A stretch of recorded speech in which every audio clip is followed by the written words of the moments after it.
ajralgan ayollarni bir qalbiga borib quloqingiz qo'yib eshitib, ajaba nimaga qaysi ayol ajralgisi keladi? Qaysi erkak ajralgisi keladi?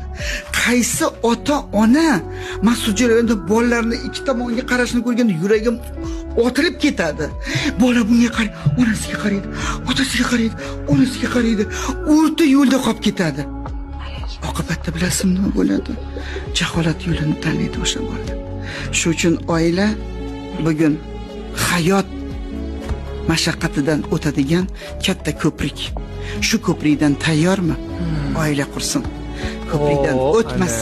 Ko'prikdan o'tmasa, o'tolmasa, sabr toqat qilsin-da, o'shani poylasin sizga o'xshab.